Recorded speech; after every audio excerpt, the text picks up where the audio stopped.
होली की विस्तृत कहानी, प्रहलाद की भक्ति और होलिका दहन की कथा।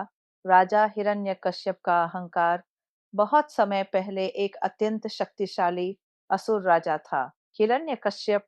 उसने कठोर तपस्या करके ब्रह्मा जी से वरदान प्राप्त किया था कि वह न दिन में मरेगा, न रात में, न घर में, न बाहर, न किसी मनुष्य से, न किसी पशु से। इस वरदान के कारण वह अत्यंत घमंडी हो गया। उसने आदेश दिया, अब पूरे राज्य में मेरी पूजा होगी। कोई विष्णु का नाम नहीं लेगा। पूरा राज्य भय में जीने लगा। प्रहलाद की अटूट भक्ति। लेकिन उसी राजा का पुत्र था प्रहलाद। वह बचपन से ही भगवान विष्णु का परम भक्त था। गुरुकुल में भी वह बच्चों को कहता, सच्चे भगवान तो नारायण है।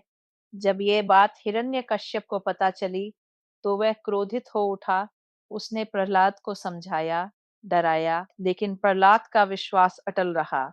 अत्याचार और चमत्कार। राजा ने प्रहलाद को मरवाने की कई कोशिशें की। उसे पहाड़ से गिरवाया गया, जहरीले सांपों के बीच डाला गया, हाथियों से कुचलवाने की कोशिश की गई, लेकिन हर बार भगवान विष्णु ने उसकी रक्षा की। प्रहलाद शांत मन से केवल नारायण नारायण जपता रहा। राजा का क्रोध अब चरम पर था। होलिका की योजना। राजा की बहन थी होलिका।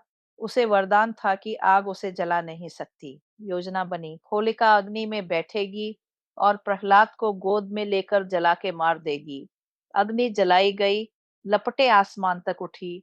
प्रहलाद शांत भाव से भगवान का नाम जपता रहा। लेकिन भगवान की लीला देखिए, होलिका का वरदान निष्फल हो गया। वह जलकर भस्म हो गई और प्रहलाद सुरक्षित बाहर आ गया। नरसिंह अवतार और अंत क्रोधित होकर हिरण्यकश्यप ने पूछा, कहाँ है तेरा भगवान? प्रहलाद ने कहा, भगवान हर जगह है। राजा ने महल के स्तंभ की ओर इशारा किया, क्या इसमें भी है? जैसे ही उसने स्तंभ पर प्रहार किया, वहां से भगवान नरसिंह प्रकट हुए। आधा मनुष्य, आधा सिंह। संध्या का समय था। ना दिन, न रात। दरवाजे की चौखट पर, न घर, न बाहर। नरसिंह ने हिरण्यकश्यप का अंत कर दिया।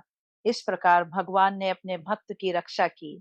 होली का पर्व होलिका के दहन की याद में हर साल होली से एक दिन पहले होलिका दहन किया जाता है।